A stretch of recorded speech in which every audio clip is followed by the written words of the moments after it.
Muy buenas tardes, bienvenidos una vez más a su programa Reflexiones, Reflexiones Radio.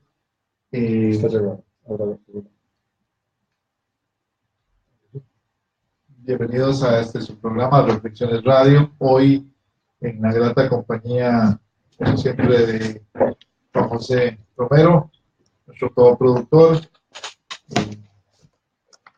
de Mariana, en control del Facebook Live, y nuestro queridísimo amigo en el control de la radio. Y por supuesto con un invitado súper especial el día de hoy, que finalmente se nos hizo tenerlo con nosotros acá, con todas sus dinámicas, todo su trabajo académico. Se nos ha hecho un poco difícil esta convocatoria, pero finalmente la tenemos con nosotros, el doctor Rafael Arias, y ya vamos a pasar a presentar. Pero antes de esta presentación, quisiéramos invitarlos a que nos acompañen desde ya en la página de Facebook Live, donde vamos a tener este programa con nosotros, y a pedirles que si tienen alguna pregunta directa la pueden hacer. Ahí Marianne está en los controles del Facebook y nos la puede hacer llegar inmediatamente. Y también decirles que si tienen algún comentario sobre el programa, o si tienen alguna sugerencia, nos la hagan saber. Nuestro correo electrónico, reflexionesradio@gmail.com, nuestra plataforma de Twitter, @reflexionesradio, y por supuesto, pueden hacernos llegar sus comentarios a nuestros correos electrónicos. Quisiera esta semana empezar este programa también recomendándoles una publicación. La semana anterior salió la publicación del CIMPE sobre políticas económicas para el desarrollo sostenible, y bueno, aparece sobre todo la documentación de las publicaciones de lo que fue la celebración del 20 aniversario del CIMPE, donde aparecen artículos de cada uno de los investigadores principales y de las áreas de trabajo.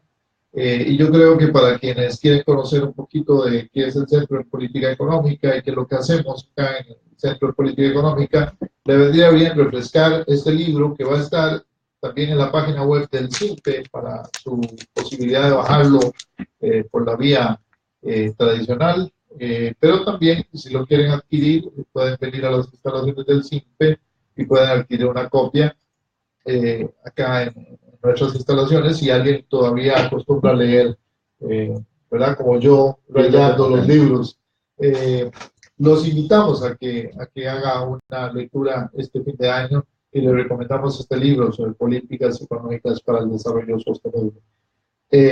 Muy buenas tardes, Juan José. Un placer de estar de nuevo en el programa después de los aires frescos allá del otro lado del mundo.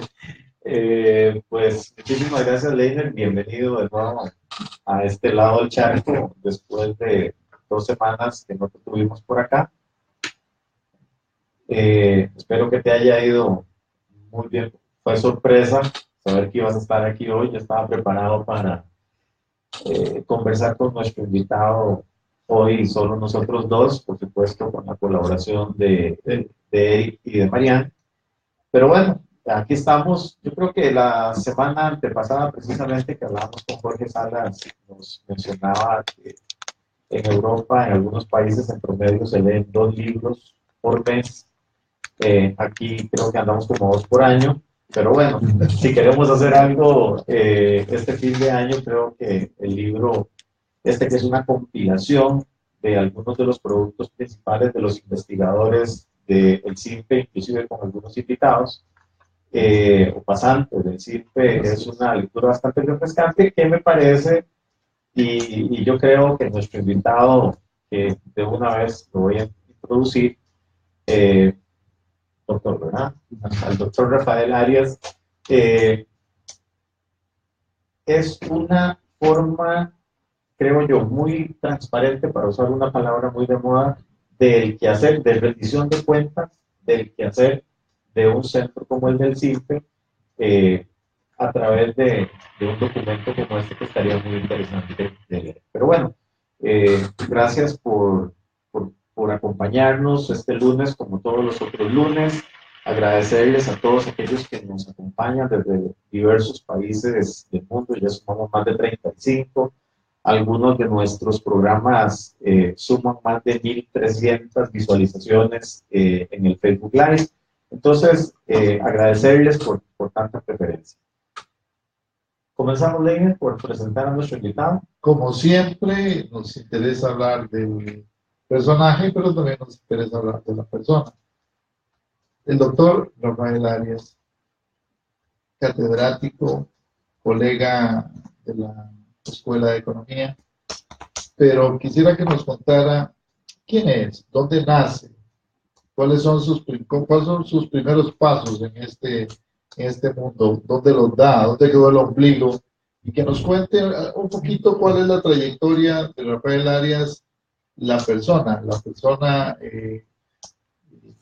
dónde estudia su escuela primaria, cuáles podrían ser sus mentores en ese primer proceso. Es decir, cuéntenos un poquito, y también cuéntenos un poquito de las cosas, digamos, que le pasan a uno. Yo tengo ahí algo que le voy a decir, pero voy a esperar a que él responda. Don Rafa, ¿quién es Rafael Arias? Bueno, muchas gracias primero de todo por la invitación. Buenas tardes a quienes nos escuchan. Para mí es un gusto estar en la compañía de dos muy reconocidos, excelentes académicos de la Universidad Nacional. Con Leiner tengo una amistad de hace muchos años y por supuesto con Juanjo, la resonancia de su trabajo académico y de investigación lo hace a uno también conocerlo a través de sus publicaciones y de su éxito académico. Pues muchas gracias. En realidad es siempre interesante empezar un programa como este recordando viejos tiempos que nos marcaron, ¿verdad? Los tiempos de la infancia, los años escolares, secundaria. Yo soy de Atenas, orgullosamente ateniense, y bueno, sigo manteniendo un vínculo muy fuerte. La mayor parte de mi familia se encuentra en Atenas y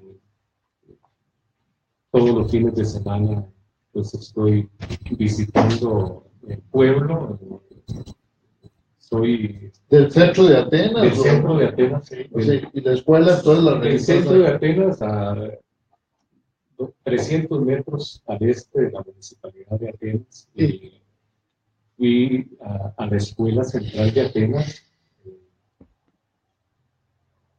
En aquel tiempo, en los 70s, que se podía caminar. Yo recuerdo que iba caminando con otros compañeros, familiares, hasta la escuela central de Atenas, más o menos unos 600 metros de donde estaba tu casa. Vivía, y en un ambiente muy sano. Era una escuela que yo siempre digo, quien ve la infraestructura de la escuela central de Atenas, la calidad de los maestros y maestras que esta escuela rural siempre tuvo, se queda maravillado de que nosotros pudiéramos hacer estas inversiones en infraestructura educativa como las tenemos.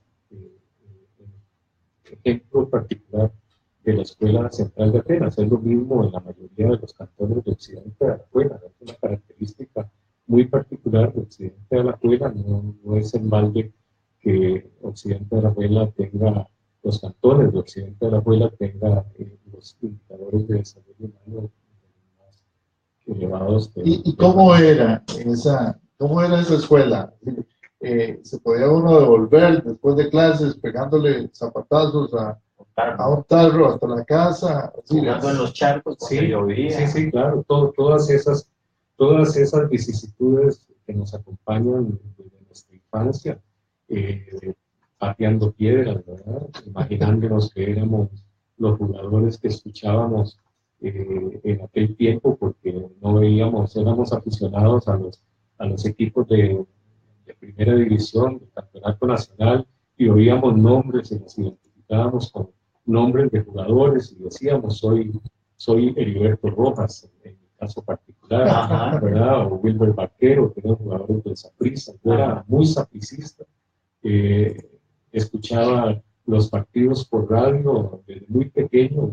Fui muy apasionado por el fútbol y me acostaba los sábados escuchando los programas de radio y me levantaba los domingos camino al estadio con Javier Rojas. Sí, me imagino que era muy fácil ser sapricista en aquellas épocas. Sí, era muy fácil. Campeonato.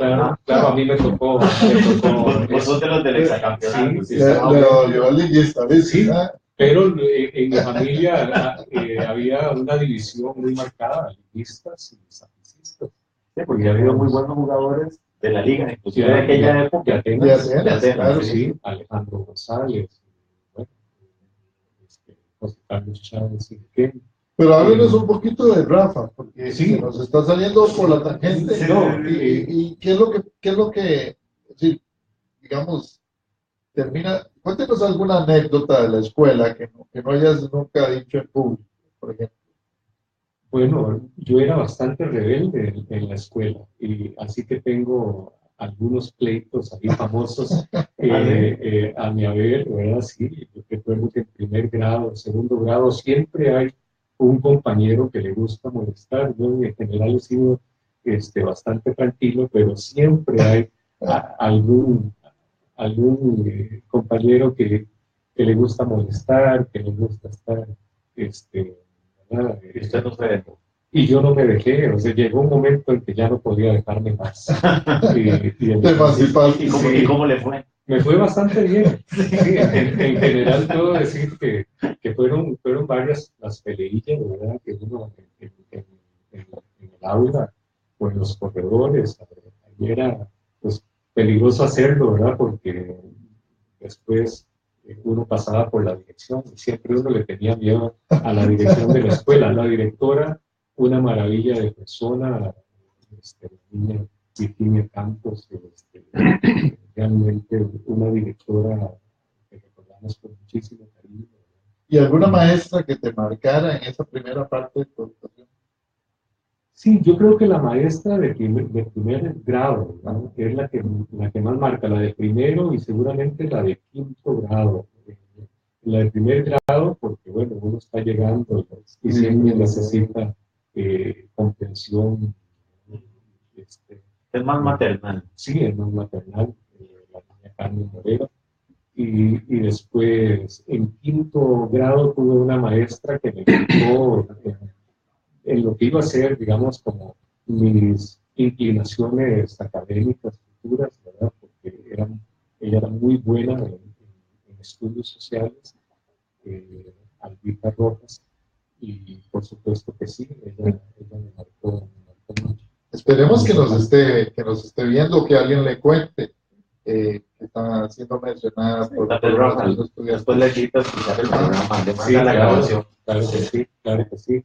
Pero sí, esas anécdotas, ¿verdad? De las idas y venidas a la escuela, época lluviosa, de los aguaceros, de las mejengas, que de camino a la casa no llegábamos a la casa, sino nos quedábamos mejengueando en la plaza, y cuando llegábamos de noche, todos embarrialados de noche. Sí. Pero una parte muy bonita de la experiencia. Ahora, doña Albita tuvo que ser bastante especial para que desde quinto grado vos digas que te marcaron a lo que fuiste en el futuro. Ahora, pasando al colegio, en el Liceo de Atenas. En el Liceo de Atenas. Es un liceo bastante, o sea, en aquel momento era un liceo bastante nuevo. Sí, estaba en el Liceo Viejo. Mi primer año de colegio lo cursé en lo que se conoce el Colegio Viejo, que queda ahí en el parque, en una esquina del Parque Central, ¿verdad? Ahora está la biblioteca pública ahí y otras cosas ahí, pero ya no se utiliza para clases. Mi segundo año de colegio ya me pasé al colegio nuevo, en aquel momento, ¿verdad? En 1982, en 1977 se inauguró, 77, 78 se inauguró. Sí, que también fue un momento en el que se invirtió en bastante infraestructura educativa en secundaria. Más o menos me acuerdo. Yo Yo estaba muy chiquillo, pero después... Sí, es la época, ¿te acordás de aquella famosa frase construido por el de Pepe Migueles, ¿no? Que sí. le dijeron, Carlos Manuel Castillo le llegó a decir que estaba muy preocupado porque la inflación estaba subiendo, ¿no? En su tercer gobierno en el 73, por ahí, y que dijo, bueno, si va a subir, ¿verdad? Entonces que suba en serio, vamos a duplicar el gasto en educación. Y entonces fue una época muy prolija, no solo esa, sino también la época de Daniel Oduber, el gobierno de Daniel Oduber, que marcó también un gran efecto muy benéfico de los precios del café. Y les recordamos para los de la nueva generación, Marián, entre otros, ¿verdad? Que en aquella época una cogida de café muy buena, una cosecha de café muy buena era el mejor ministro de Hacienda. O sea, el país vivía básicamente de los ingresos fiscales que tenía el café y fue muy buenos tiempos en esa época. O sea, los años de colegio te los pasaste en muy buenos tiempos, pero llega la crisis, ¿no? O sea, te golpea. Sí, bueno, también decir que todos los años del colegio íbamos a la recolecta de café a fin de año. Eso está muy bien, claro. Esa es una de las cosas que... Con mucho orgullo, con mucho orgullo, sí, por supuesto. En las peñas y luego, a partir de 1979, yo estaba en tercer año de colegio y fui con mis hermanos a inaugurar la Feria del Agricultor de Zapote, porque también yo iba a la Feria del Agricultor con mis hermanos. De eso era lo que yo tenía preparado, que yo conocí a este mi buen amigo Rafael Arias, entre otras cosas, obviamente en la Escuela de Economía, pero básicamente en la Feria del Agricultor de Heredia. Y era un vendedor de papayas, Papaya y melón de primera categoría. Yo no sé si te recordarás de aquellos tiempos. Sí, claro que recuerdo. Yo pasé por muchas ferias del agricultor y me parece que fue un proyecto interesantísimo, y lo sigue siendo, ¿verdad? Es un proyecto que le cambió la vida a mucha gente y en mi caso me permitió tener recursos para los fines de semana, ¿verdad? Siendo estudiante de secundaria, pero para comprar ropa y las cosas que uno quiere comprar. Pagarle la salida al cine a la novia y todo ese tipo de cosas. Y después cuando ingresé a la universidad en el 81, la feria siguió siendo un recurso, una fuente de ingresos muy importante para mí y para otros miembros de la familia. Así que pasé por muchas ferias del agricultor, ¿verdad? Zapote, Atillo, Desamparados, Guadalupe, después, por supuesto, Heredia, pero también Alajuela, Grecia. Así que anduve por varias ferias. Yo creo que es bien interesante este pasaje en la vida de Rafa, porque es como un factor común, bastante común a los profesionales de hoy en día que tuvimos una infancia o una juventud marcada por el sector agropecuario. Pues tenían en Grecia cafetal, caña, café de caña en Turrialba, en el caso tuyo. Y cuando conversamos con muchos colegas de la Universidad Nacional, tenemos como un pasado bastante con esos factores comunes. Ahora se les agrega el banano y tal vez alguna otra cosa por allá. Pero yo creo que de alguna manera nos hace tener, digamos, la U necesaria y la U humanista no nos cuesta porque nos viene ya de naturaleza, ¿cierto? Yo no sé si lo ves así, ¿no? Sí, así lo veo. A mí me parece que cuando yo entré a la Universidad Nacional en el 81 y siempre me sentí como en casa, en la Universidad Nacional, en aquella Universidad Nacional, con muchas limitaciones de infraestructura, pero con una belleza en términos de la vida en comunidad, ¿verdad? Donde todos nos conocíamos, los de ciencias sociales con los de exactas y naturales, confluíamos en las zonas, en las 2 o 3 horas que había en la universidad, dentro de la universidad, escuchando música trova, cargando los libros. En las semanas universitarias, semanas ¿por qué no decirlo? universitarias, Tomando sí, una no, cerveza. Claro, en las semanas Yo creo que universitarias. más de una, pero Jugando la mejenga. Jugando la mejenga en las semanas universitarias, en las famosas discotecas dentro del campus, la olla de carne, por ejemplo, que era seguramente la más popular, la más concurrida, sí, y así podríamos mencionar tantas cosas lindas de la universidad que nos dio esta oportunidad. Yo sí creo, me siento muy orgulloso de ser parte de la universidad, que en mi caso tuve la oportunidad de estudiar y de alcanzar todo lo que he alcanzado gracias a que existe esta universidad. No podría decirlo de otra forma. Hay esfuerzo personal, esfuerzo familiar, pero la universidad, el espíritu de la universidad, como fue creada, las oportunidades que nos dio a estudiantes de zonas rurales, definitivamente que nos marcó y tenemos que ser conscientes de eso. Y yo creo que por eso también, por esa misma razón, nuestra vocación de servicio por la universidad. Yo siempre me he dedicado a la academia, a la universidad, no he ocupado ningún puesto administrativo, por lo menos hasta el momento, y no tengo ninguna consideración negativa para quienes han ocupado esos puestos, pero lo mío siempre, digamos, lo tuve muy claro que era el desarrollo académico la Universidad Nacional me ha dado todas las oportunidades, ¿verdad? Para desarrollarme en ese ámbito. Sí, porque ahí marca, digamos, una época de tu vida, digamos, después de esa vivencia, digamos, más de Atenas, vos te tenés que venir a Heredia para estudiar economía, ¿no? Y llevar la carrera no necesariamente la llevas a tiempo completo, la llevas en bloques, estás trabajando, estás haciendo algunas cosas, pero de repente hay un salto, digamos, y ese Rafa Arias, que conocíamos, que era compañero, y hace un salto hacia el extranjero, hace un salto hacia educarse fuera del país.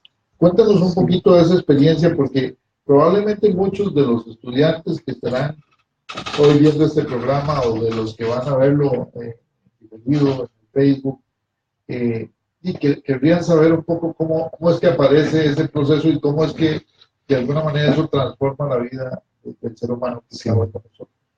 Para mí, los estudiantes lo son todo, ¿verdad? Para mí, la razón de ser de la universidad son sus estudiantes y nos debemos a ellos. Yo fui estudiante y no se me olvida. Y como estudiante tuve la suerte, la oportunidad de conocer gente muy importante en mi vida, que confió en mí, que confió en mis capacidades y que me ofreció oportunidades. Esa es otra de las cosas que siempre uno tiene que estar agradecido. Yo efectivamente los primeros años viajé, entré en 1981, soy también 81, y viajaba desde Atenas todos los días en un horario realmente denso. Sí, claro, los 4 cursos de estudio generales, los 2 cursos de propedéutico y el segundo semestre de 1981. Introducción a la economía. Con Jorge Chávez, que fue mi profesor de economía, y era realmente fuerte. Que aprovechamos para mandarle un saludo. Sí, claro, un gran abrazo a Jorge, que yo siempre digo, amigo y mi primer profesor de economía, y que también me marcó mucho mi perspectiva ética en la economía.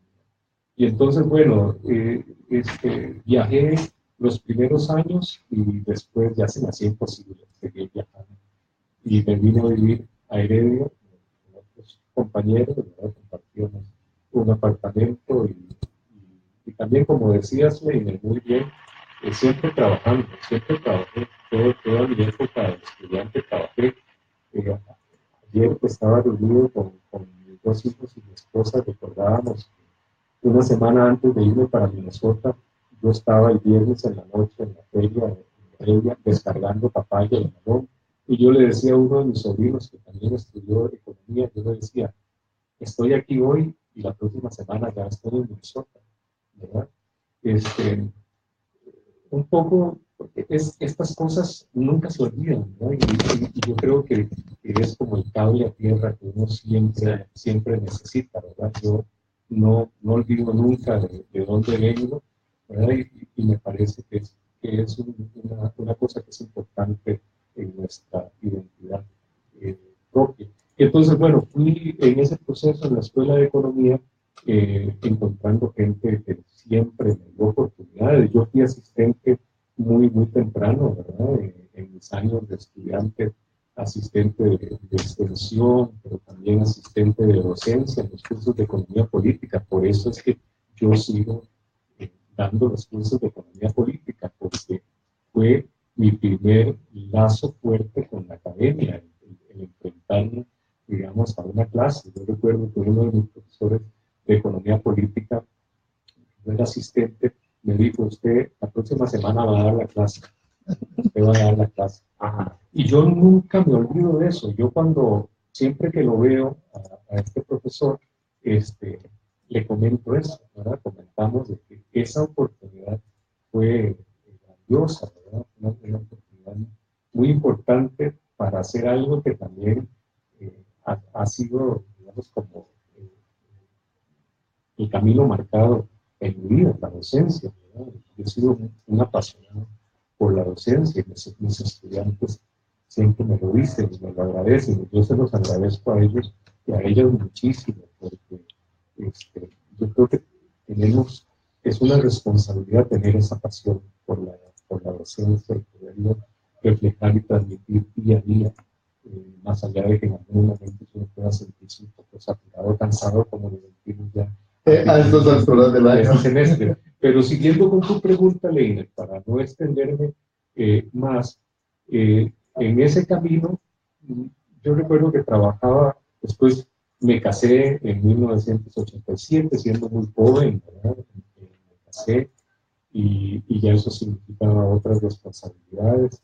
Y entonces trabajaba en el Ministerio de Economía, tenía una jefatura en el Ministerio de Economía, siendo muy jovencito, a los 24 años. Estuve ahí y al mismo tiempo llevaba los cursos de licenciatura. Mi primera clase en la universidad, clase, fue un curso de servicio en la Escuela de Relaciones Internacionales, Integración Económica Internacional, con estudiantes que no estaban muy lejos de la edad, pero fue una experiencia también muy gratificante, muy buena. Y fui, digamos, como combinando esas tres cosas, ¿verdad? Trabajar en el Ministerio de Economía, dar clases y tomar mis cursos de licenciatura. Luego, cuando terminé los cursos de licenciatura, yo me paso de lleno a la Escuela de Economía. Trabajo ahí medio tiempo en un proyecto de investigación, extensión, y luego otro medio tiempo que daba un curso de servicio y creo que un curso de economía política, teoría del Estado, en la Escuela de Economía. Eso fue de 1990 a 1994. En 1994 surge la posibilidad de ir a estudiar afuera. Yo siempre tuve esa aspiración de salir a estudiar y había tenido algunas oportunidades. De hecho, había tenido oportunidades para ir a Chile, había tenido una oportunidad Fulbright para ir a la Universidad de Massachusetts. Pero digamos que mi familia ya tenía 2 hijos. Eso me hizo considerar esas posibilidades porque no me garantizaban una beca familiar. Hasta que se dieron, digamos, las condiciones para que la universidad me ofreciera una maestría, una beca para hacer una maestría. No sabía exactamente dónde, porque era un programa de intercambio, ¿verdad? Entonces, yo dije que sí, pero no sabía dónde iba. En el formulario, recuerdo que me pusieron la organización ¿verdad? Mandaba un formulario en el que uno ponía en orden de prioridades del 1 al 10 a las universidades a las que uno quisiera ir. Yo recuerdo que la primera universidad que yo puse fue la Universidad de Massachusetts, porque es una universidad que el Departamento de Economía se especializa en economía del desarrollo. Y Carlos Murillo había estado en la Universidad Universidad de Massachusetts, Maru Pretos había estado en la Universidad de Massachusetts, entonces tenía esas referencias, ¿verdad? Carlos fue muy importante para que yo saliera a hacer los programas de posgrado. Carlos Murillo Rodríguez. Carlos Murillo Rodríguez. Compañero, Carlos Murillo Rodríguez, que lo veo aquí en la foto de los exdirectores del CIC. Cuando eso, Carlos estaba de director de la maestría, cuando estaba allá, ¿verdad? En el viejo edificio, en el aula que se tenía allá en el campus Omar Dengo. Y entonces surgió esa posibilidad. Carlos tuvo mucho que ver en esta decisión y yo dije que sí, desde el principio quedó sujeto a que tuviera yo la posibilidad de ir con mi esposa y mis dos hijos que tenían 7 y 5 años. En 1994, yo me fui el 9 de septiembre de 1994 a Minnesota, porque yo puse en esa lista 10 universidades, la UMass, la Universidad de Wisconsin, digamos de segunda, que también resultó ser vecina de la Universidad de Minnesota, pero en esas 10 no iba a la Universidad de Minnesota. La sorpresa fue cuando me llegó el placement, ¿verdad? Y me decían, usted ha sido aceptado para ingresar a la Universidad de Minnesota. Y bueno, a partir de ese momento yo lo asumí con mucho optimismo, con mucho positivismo, ¿verdad? Carlos conoció a Minnesota, ¿verdad? Minnesota en invierno es súper frío. Pero entonces inmediatamente nos fuimos a buscar información sobre Minnesota y desde ese momento Minnesota se convierte, tengo que decir, ¿verdad? Los geógrafos hablan de a sense of place, como un sentido de lugar, un sentido de arraigo. Yo siento eso por Minnesota. O sea, desde el primer momento, y por supuesto, después de 10 años de vivir ahí, yo pienso y me imagino todo mi entorno. O sea, me lo puedo imaginar, en este momento me lo estoy imaginando, y es como si estuviera ahí, recorriendo las calles, recorriendo la universidad. Eso es muy particular de los profesionales que viven este tipo de experiencia afuera, ¿no? De que de alguna manera hacemos un segundo hogar, una segunda tierra, y eso no significa que dejas de apreciar lo importante que es Atenas, lo importante que es tu patria, pero que te sentís en tu casa en otro lugar. Sí. Y en este caso es Minnesota. Pero tenemos que cortar. Sí, tenemos que cortar. Por supuesto, esto no es un corte comercial porque nosotros no tenemos patrocinadores, pero para hacer un pequeño corte acá, un pequeño corte musical y volver ya con el tema de fondo, no sin hacer una pequeña reflexión. Yo creo que, y esta es una cosa que muchos de nuestros oyentes me dicen, qué bonita esa parte cuando ustedes conversan con la persona. Porque nos permiten conocer cosas que nos identifican con esa persona que está allá y que uno dice, ¿cómo se parece a mí? Qué bonito, tuvo una experiencia parecida a la mía. Qué lástima, yo la tuve y no la aproveché, pero qué dicha que él sí la aprovechó. Entonces yo creo que este tipo de vivencias que nos está narrando Rafa son bastante aleccionadoras para la gente que viene, precisamente para que sepa tomar ese tipo de oportunidades. Vamos a tener hoy de invitado musical a un cantautor mexicano, Leonel Soto, que estuvo de gira precisamente el fin de semana, precisamente es promocionado en Costa Rica por nuestro amigo Eric a través de Radio Surquí. Y vamos a escuchar una primera canción titulada Cuadro Familiar, que precisamente tiene que ver con el tema que se celebró, que se conmemoró el fin de semana, que tiene que ver con la no violencia a las mujeres. Entonces, con ustedes, Leonel Soto y Cuadro Familiar.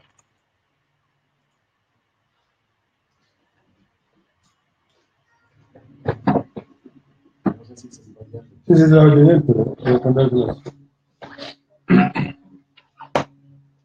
Siempre seguimos en el Sí. Vamos, Póngale esto. Mi esposa me está diciendo que hable más fuerte.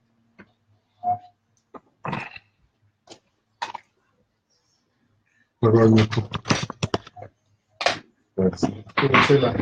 la compensación. Sí, no, ¿Qué te hacen? Entonces, papaya, la papaya, no, pero papaya, era papaya, pero no, era de paquera. ah, papaya. Sí, yo mis hermanos, un par de ellos vivían en paquera, entonces tenían allá, sembraban papaya y melón. Ah, ya. Entonces, era así. En apenas, después de que al frente de mi casa habían instalado como un cajón de camioncitos, ¿verdad? Era como una bodega. Y entonces descargaban ahí, ponían ahí la mercadería para el sábado, sí, el viernes en la noche o el sábado en la madrugada, cargábamos el camión y nos íbamos. Y yo recuerdo que antes la papaya se envolvía como periódico Para que se para que se madurara. madurara, ¿no? No se usaba esa. Es que no se usaba carburo. Ahora se hormonean las plantas, desde que se aplique carburo a la raíz, porque se le aplique directamente a la raíz, es muy complicado. Se le da la raíz, Lo que sí recuerdo que era muy buena la papaya. Era muy buena, muy rica. Y era conocido. es que ahora que estabas hablando de eso, yo también iba a vender en la feria de agricultores. Mi papá producía queso y un hermano mío producía hortalizas, culantro, rabanizo, mostaza, esas carajas. Y yo carajillo, los viernes los jueves en la noche, iba a dejar un poco de cajas y para cuidar el queso. Y el otro día en la mañana estábamos ahí vendiendo carajas. Vendiendo queso. Sí, sí, vendiendo queso. Sí, Vamos a ver. son excelentes.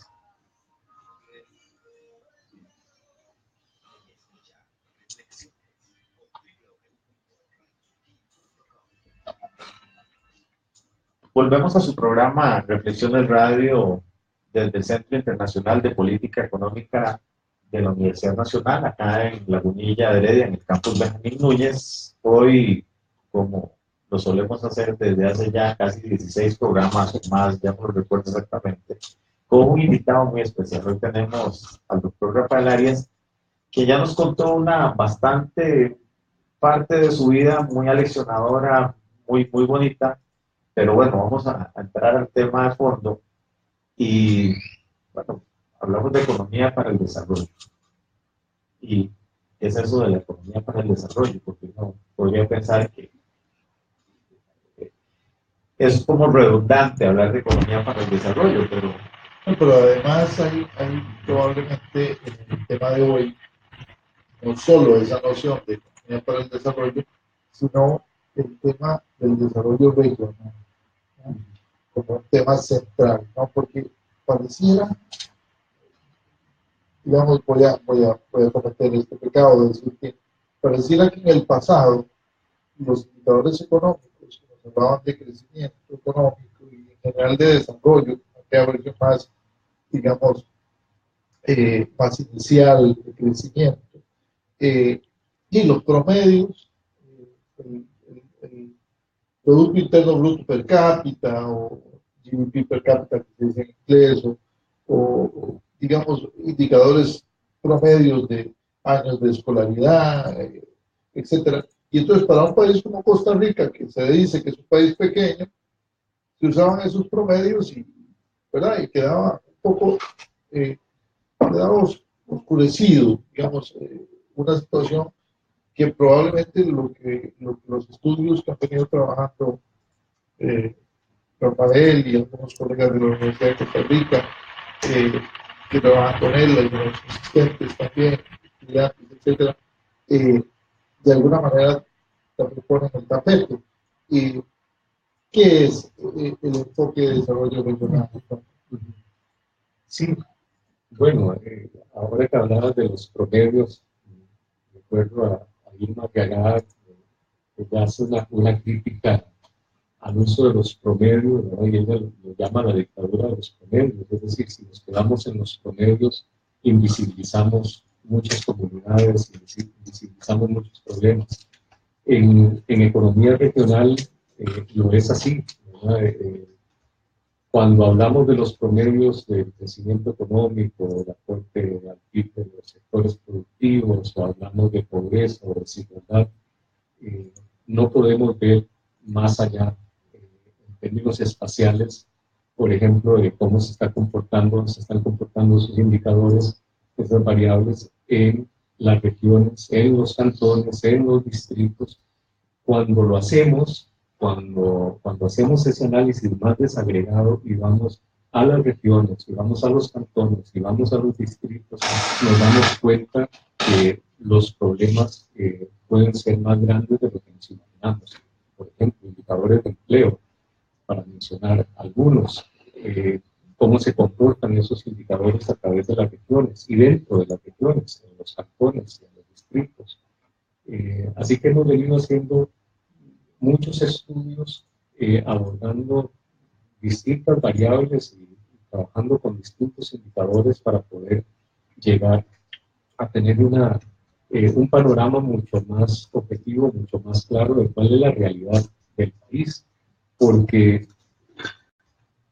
lo que nos hemos planteado como pregunta de investigación es ¿hasta cuándo podemos seguir creciendo y a los niveles de crecimiento que el país necesita basados en el gran área metropolitana, ¿verdad? Que es donde se ha concentrado, centralizado el crecimiento económico, digamos, los niveles de aglomeración económica, el nivel de empleo, los niveles de empleo, el empleo más formal, es decir, todo lo que es la infraestructura, el andamiaje administrativo político, todo está muy concentrado y centralizado en menos de un 4% del territorio nacional. ¿Y cuántas Costa Ricas tenemos? Porque ese mensaje que estás dando de que el desarrollo costarricense del siglo pasado fue esencialmente un desarrollo mesetero, de la meseta central, y algunos dicen que ni siquiera ya de la meseta central, sino del área metropolitana, que es ese 4% del territorio. ¿Cuántas Costa Ricas? Bueno, yo diría que varias, ni siquiera que dos, cuando la gente habla del rural y urbano, ¿verdad? Que es una dualidad, hablando de economía del desarrollo, ¿verdad? Es uno de los temas más importantes que abordamos en la economía del desarrollo, es el desarrollo rural, que en otros enfoques también se le ha denominado problema de heterogeneidad estructural del aparato productivo y de las estrategias de desarrollo en América Latina. Costa Rica no escapa de esa problemática. Hay una problemática rural-urbana, pero es más complejo que eso. Digamos que el problema es mucho más complejo cuando se le aborda con algunos enfoques de economía regional o desarrollo regional, como desarrollo regional desigual, y algunos otros enfoques que hemos venido aplicando a nuestra investigación. Nos damos cuenta que el problema es más grave. Hay entonces muchas Costa Ricas.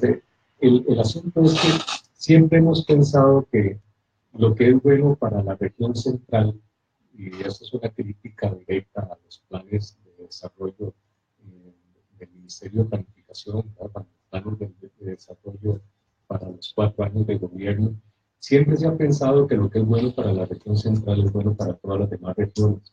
Las regiones no son homogéneas, ni trabajamos con un plan isotrópico, a veces es un supuesto de la economía convencional, ¿no? Las regiones, las variables espaciales juegan un papel muy importante, han estado fuera del análisis convencional en economía, pero las variables espaciales juegan un papel clave. Ahora conversábamos, por ejemplo, de los costos de transporte, costos de transacción, economías de escala, es decir, hay variables que pueden estar jugando un papel determinante en el desarrollo de algunos lugares. También hay de alguna manera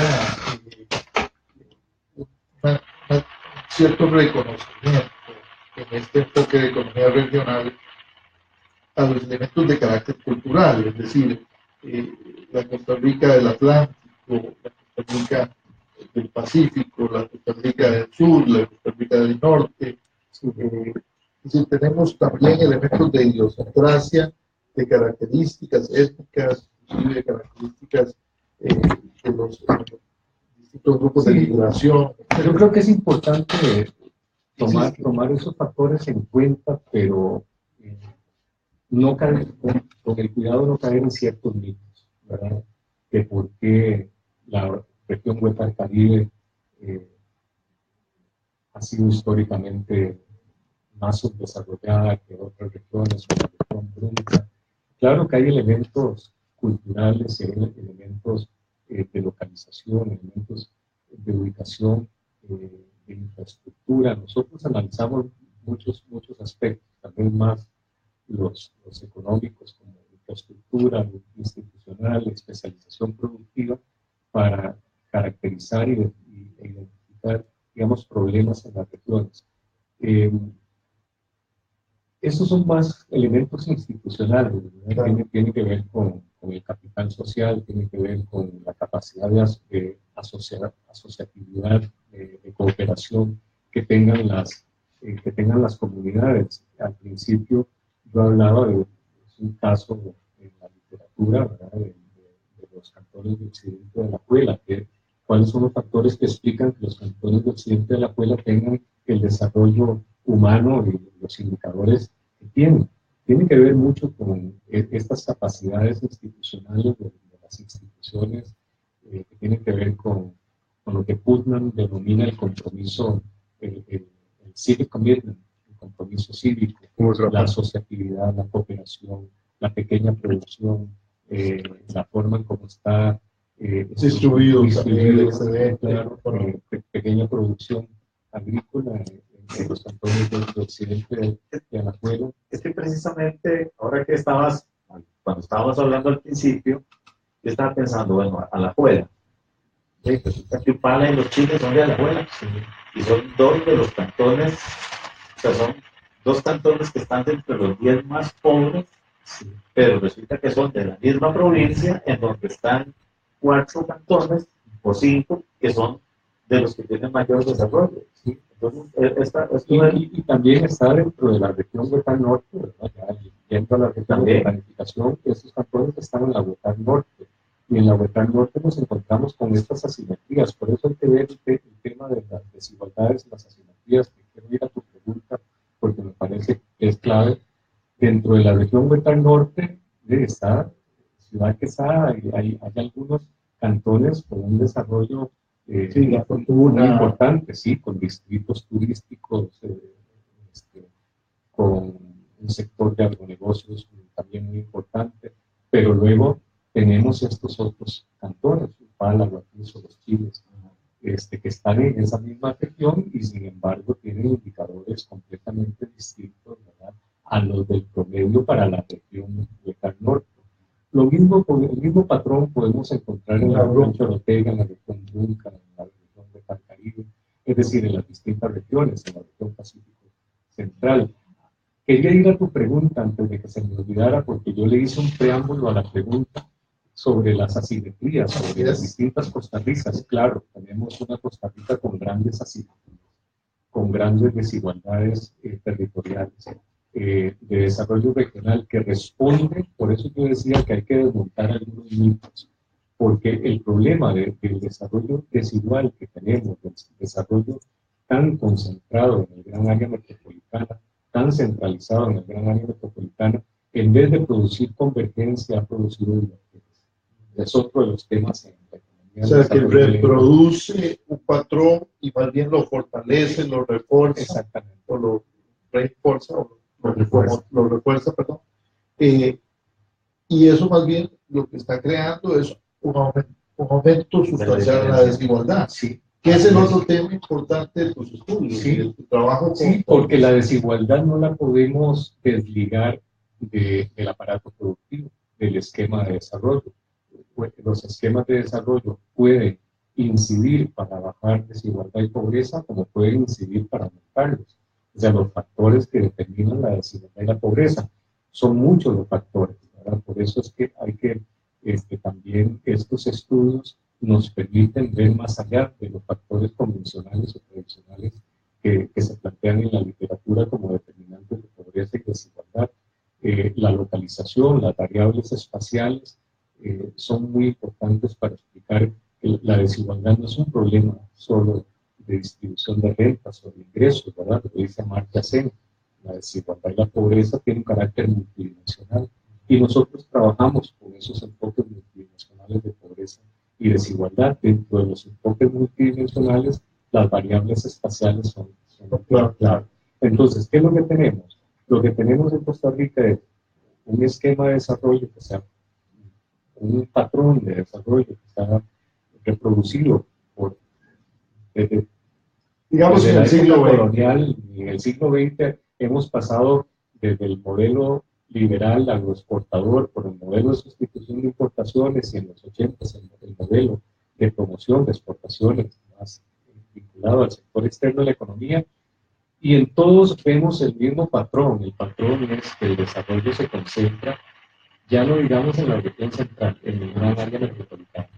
En el gran área metropolitana, los incentivos, el marco jurídico institucional para atraer inversiones, para dar incentivos, el acceso a los servicios, el acceso a mano de obra calificada, todo está concentrado en el gran área metropolitana. Yo traigo ahí unos datos, ¿verdad?, donde se demuestra cómo el 75% de la mano de obra calificada del mercado de trabajo formal está en el gran área metropolitana.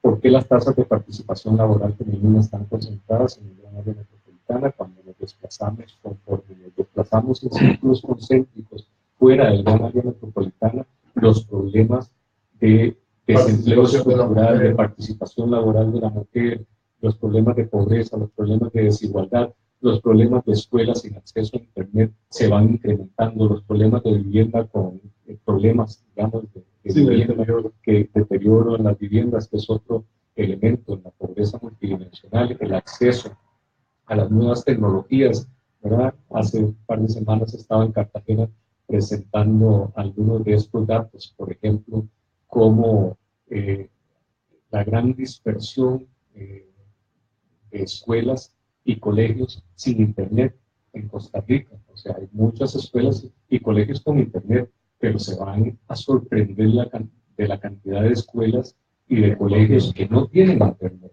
Y entonces ahí tenemos una asimetría espacial, o sea, que se refleja en términos espaciales, pero que también se transversa con los problemas de brechas digitales y capacidades de los niños y las niñas. Los niños y las niñas que están asistiendo a escuelas sin Internet son un montón, comparado con los niños y las niñas que están asistiendo a escuelas con Internet. Hay una gran concentración en el gran área metropolitana, y podemos ver un enjambre en el mapa que lo referenciamos, podemos ver un gran enjambre de puntitos negros de escuelas, digamos, con acceso a Internet en el gran área metropolitana, y después, a lo largo del mapa del territorio nacional, un montón de puntitos azules que son las escuelas que no tienen acceso a Internet. Cuando hablamos desde el enfoque de capacidades de amarte-ser, esos niños y niñas que están asistiendo a escuelas que no tienen acceso a Internet están con una desventaja enorme, incluso para romper con los círculos viciosos de desigualdad y pobreza. Esos niños y niñas van a tener más problemas en un futuro para insertarse en el mercado de trabajo, para poder competir. O hasta para asistir a la universidad, o para tener derecho a la oportunidad para poder empezar. Ese es un punto importante. Bueno, y esto tal vez ya empieza a resolver mi pregunta, ¿sí? ¿Qué es el para qué se hacen los estudios de desarrollo regional? O sea, porque tal vez el oyente, el que nos escucha, el que nos está observando en el Facebook Live, se pregunta, y bueno, toda esta inversión, que además hoy es muy rica en instrumentos, ¿verdad? Hoy se tiene muchísimo más datos, está toda la posibilidad de georreferenciar los datos en los cantones, a nivel inclusive de distrito, algunos. Pero toda esa gran cantidad de información lo que nos ayuda es para el diseño de política pública o para mejorar nuestra percepción sobre los resultados de la política pública. ¿Cuánto se ha avanzado y cuánto falta por avanzar en ese tema? Porque uno pareciera que escucha hablar a los gobiernos de estos temas de desigualdad, de pobreza, de enfoques ecosistémicos, etcétera, pero es mucho lo que se habla, pero bastante poco lo que se avanza. Sí, no, es que inclusive está en ciencias sociales el discurso de las regiones empobrecidas, y entonces el asunto es, bueno, aquellas conforme se van alejando las reservas centrales, más empobrecidas son las comunidades. Y uno diría, bueno, ¿de dónde surge ese empobrecimiento? ¿De dónde son esas desigualdades? Pero me gustaría retomar la pregunta de Leite, ¿no? ¿Para qué el trabajo que ustedes hacen? Yo creo que nosotros tres, que somos investigadores, que hemos hecho investigación, siempre nuestra aspiración es, y la aspiración de la universidad pública es producir investigación que contribuya no solo con marcos teóricos y metodológicos, sino también contribuyan con informar el proceso de toma de decisiones, ¿verdad? El diseño y la implementación de políticas públicas que tengan que ver con aspectos tan sensibles como es el desarrollo económico más balanceado entre las regiones y, por supuesto, en temas como pobreza y desigualdad. Hay un compromiso expreso en nuestro estatuto por esos temas.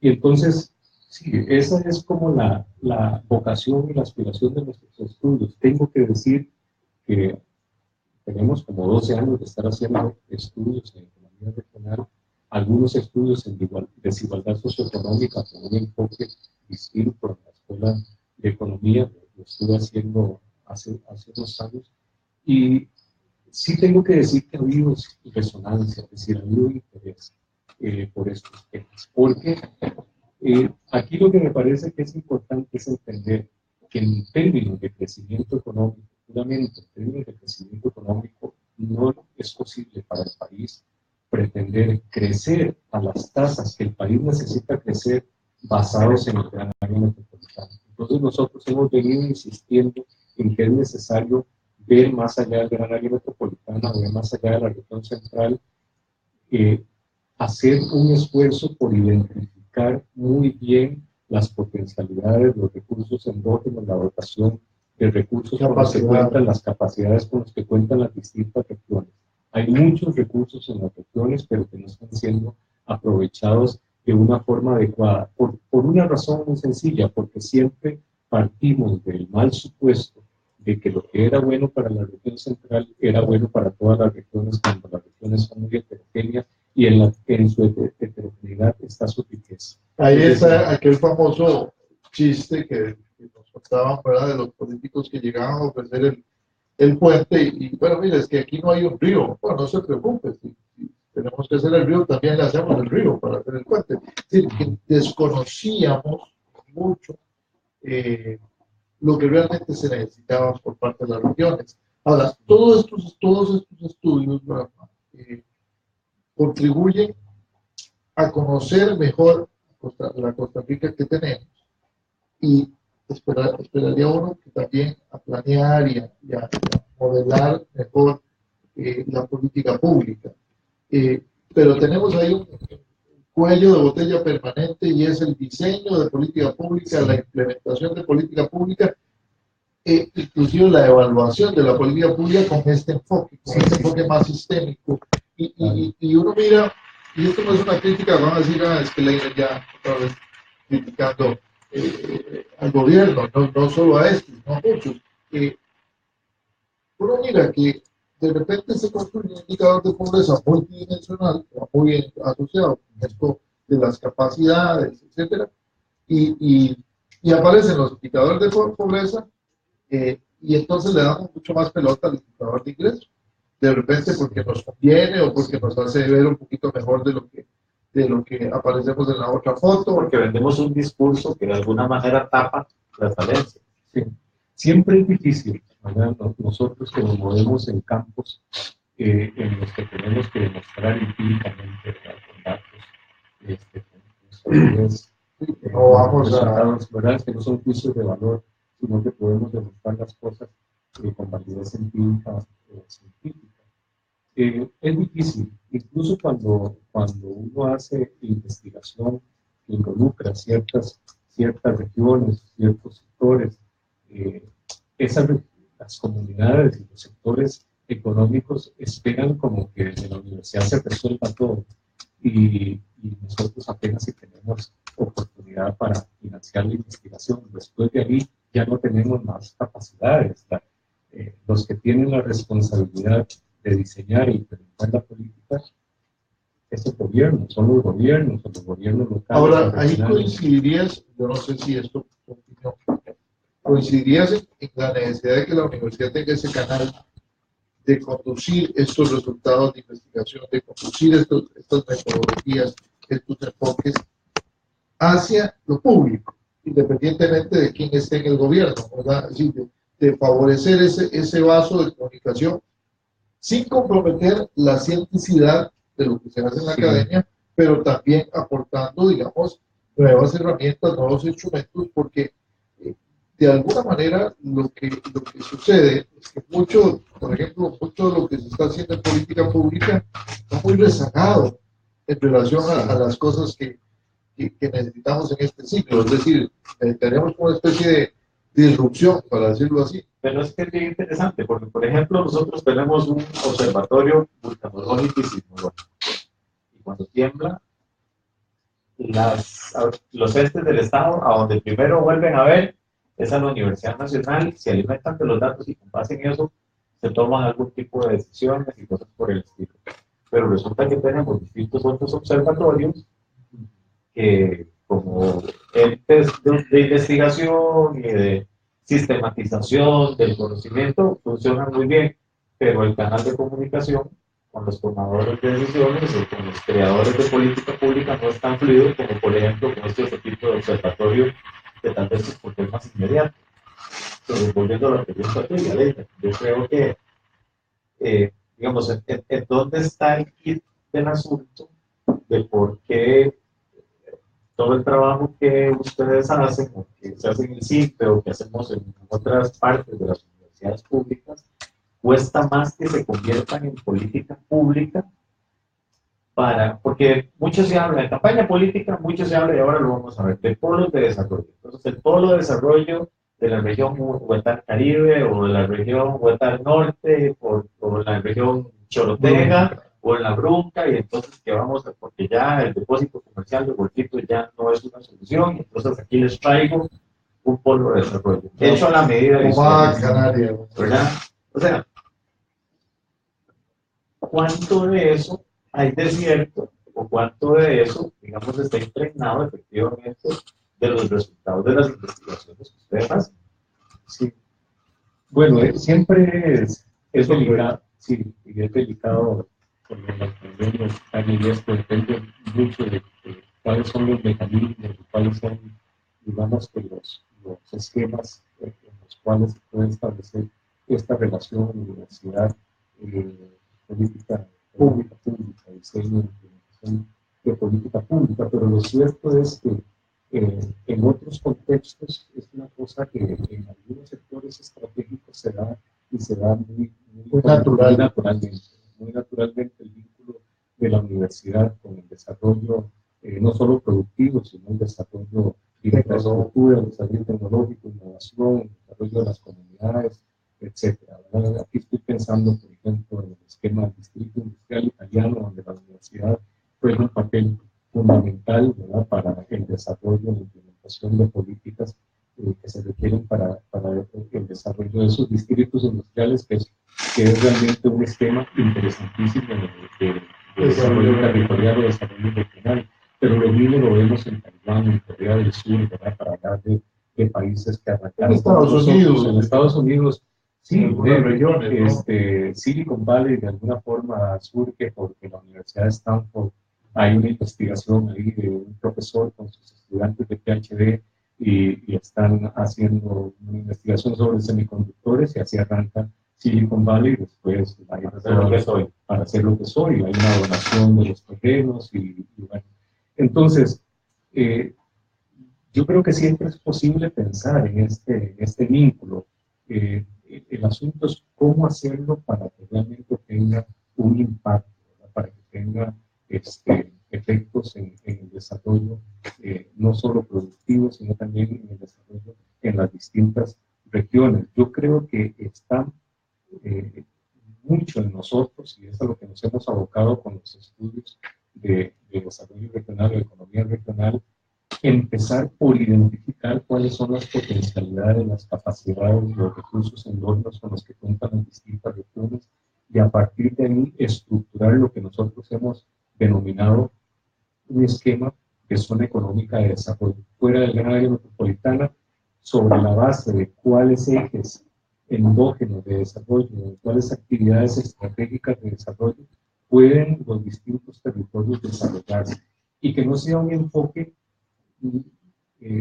necesariamente el enfoque de polos de desarrollo como que quedó atrás en la teoría de la economía del desarrollo, porque los polos, digamos, es como si fueran excluyentes. Aquí nosotros estamos pensando más bien en cómo se articulan las distintas regiones o los distintos territorios, cuáles son las actividades productivas en las que los territorios se pueden especializar y que esas actividades pueden articularse, pueden generar, digamos, articulaciones. Estamos hablando fuertemente, por ejemplo, de logística portuaria. Logística portuaria en el Caribe, en Puerto Moín, y cómo esa logística portuaria se puede articular con otras actividades que se aglomeran en torno a la logística de transportes y aeroportuaria, portuaria, que podría establecer vínculos muy importantes con el sector de agronegocios, con el sector inmobiliario, con el sector turístico. Es decir, es visión del desarrollo.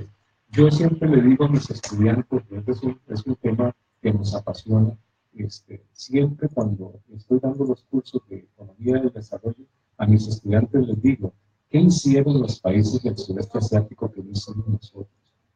Cuando Corea del Sur era un país tan rezagado, estructuralmente tan rezagado como nosotros en la década de los 40 y 50, en el siglo pasado, en 1940, 1950.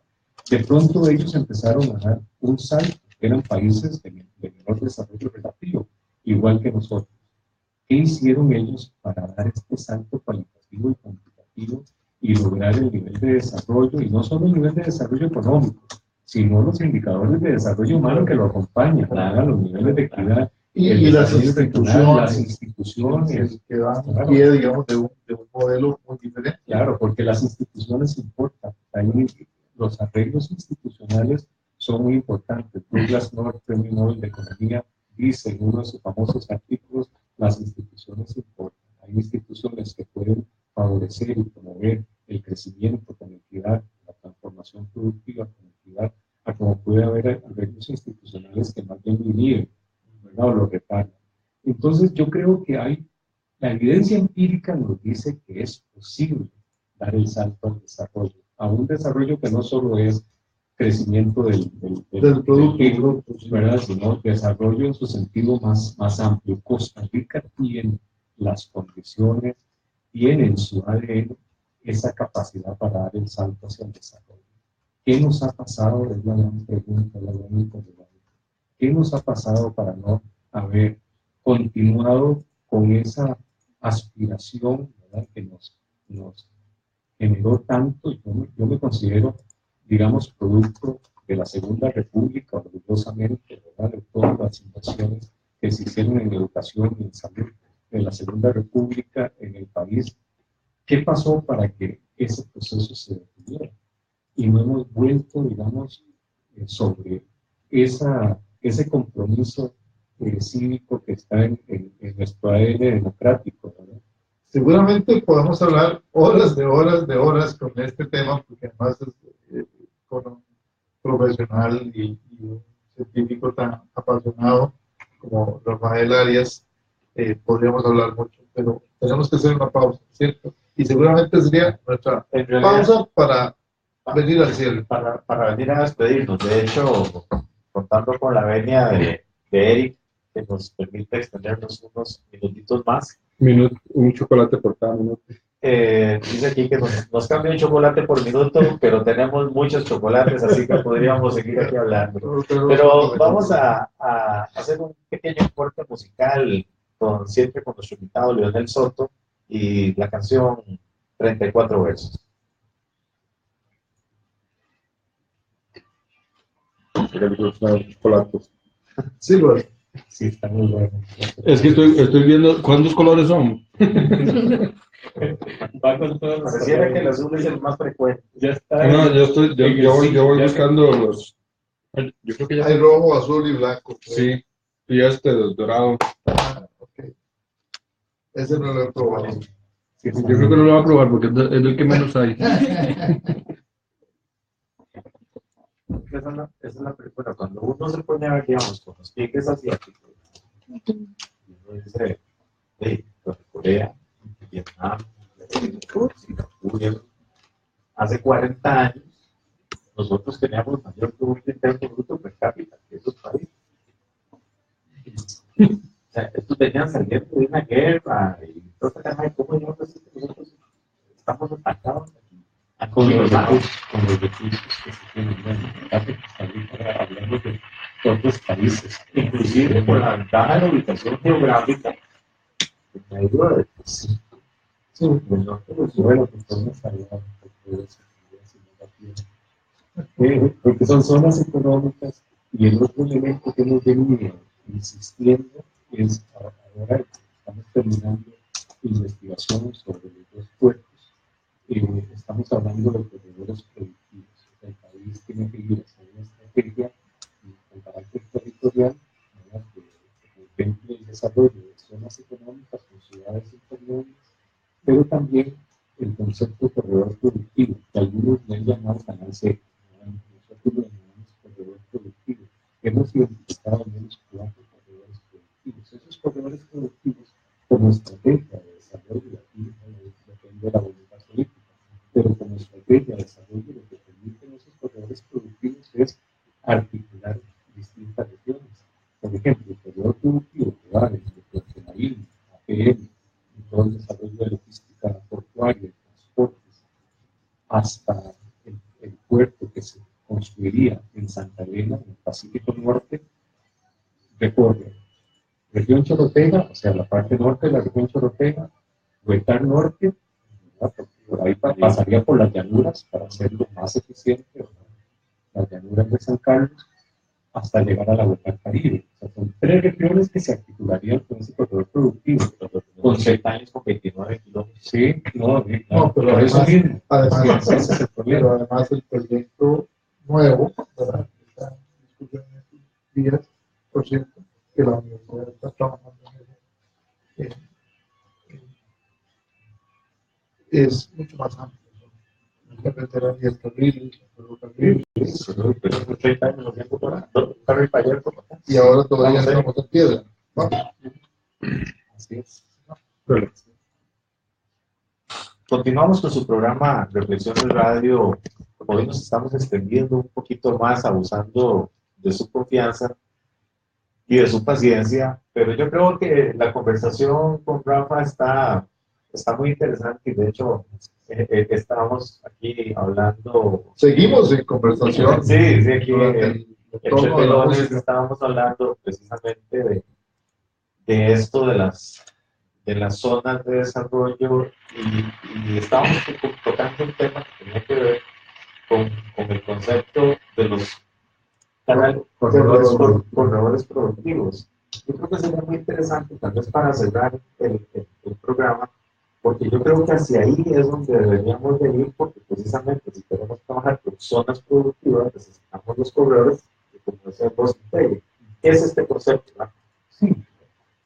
Bueno, es un concepto relativamente nuevo para nuestro contexto, ¿verdad? Ya desarrollado en otras experiencias, pero para Costa Rica sí que nos resuelve muchos problemas, porque aquí siempre la pregunta ha sido cómo hacemos para articular el desarrollo, por ejemplo, de la región Brunca con el área metropolitana o la región del Caribe con el gran área metropolitana, que es el principal mercado.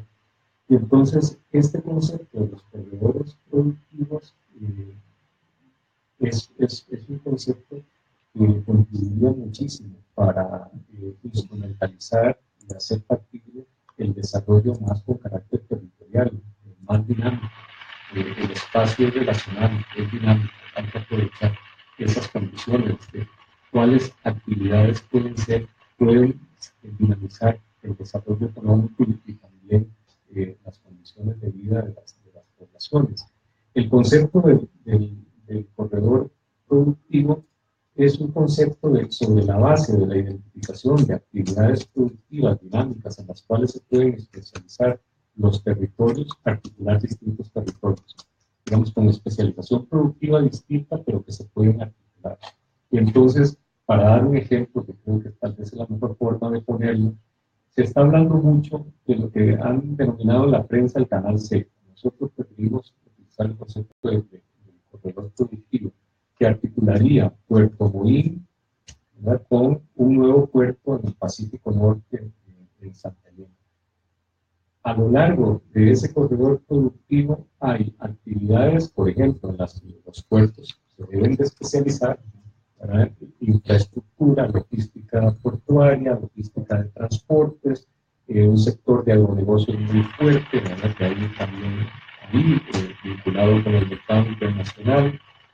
Luego, un sector de agronegocios muy fuerte que está en la región del norte, todos sabemos de ese turismo, ¿verdad?, nichos de turismo que se articularían con nichos de turismo también en la Vuelta al Caribe, donde hay condiciones espectaculares para el turismo, pero que no se han aprovechado, y para un turismo que sea sostenible, que aproveche las bellezas naturales que tiene la Vuelta al Caribe, la Vuelta al Norte, y por supuesto con todas las condiciones que ofrece Guanacaste, la región Guanacaste, que es también un corredor ahí. paraíso. Sí, sí, y ese corredor articularía 3 regiones con actividades ya identificadas, para las cuales estamos también desarrollando matrices de producto con alta potencialidad. Con alta potencialidad de demandas intersectoriales de generación de y yo creo que es una cosa que, perdona, que se vendería bastante fácil, a pesar de que ya el canal seco, pues lo que se conoce como el canal seco, ya tiene muchos detractores por el asunto ambiental. Sin embargo, sacamos 2000 trailers que pasan todos los días por la meseta central. Así es. ¿Verdad? Eso Bueno, es que es parte de la del realidad. concepto este del desarrollo regional mesetero, ¿verdad?, que tenemos, que todo pasa por San José. Se nos quedan muchísimas cosas en el tintero y nos da la oportunidad de ofrecerle para el año entrante una segunda oportunidad a Rafa para que nos hable de esta segunda parte y de lo que están haciendo y de lo que viene. Es decir, de lo que han hecho recientemente sobre puertos y de lo que viene, que están haciendo y ya vienen algunas publicaciones adicionales y que también, seguramente también querríamos invitar a su colega de la Universidad de Costa Rica, que también trabaja muy bien, que este proyecto es un proyecto conjunto de colaboración de la Universidad Nacional y de la Universidad de Costa Rica, porque Rafael lo tenemos compartido, ¿verdad?, con un pie en cada una de las universidades. Le queremos agradecer muchísimo, de verdad. Yo creo que el día de hoy, aunque nos hemos pasado a la raya, el programa, por lo menos en el caso nuestro, lo hemos disfrutado. Esperamos que ustedes también lo estén disfrutando y lo hayan disfrutado. Y ojalá cuéntenos, díganos, continúen escuchándonos en reflexiones. Y si tienen alguna duda, por supuesto, escríbanos a radio@gmail.com o a través de la plataforma de Facebook o de Twitter. Muchísimas gracias por habernos acompañado el día de hoy. Como siempre, Juan José, los dejamos en buena música, ¿verdad?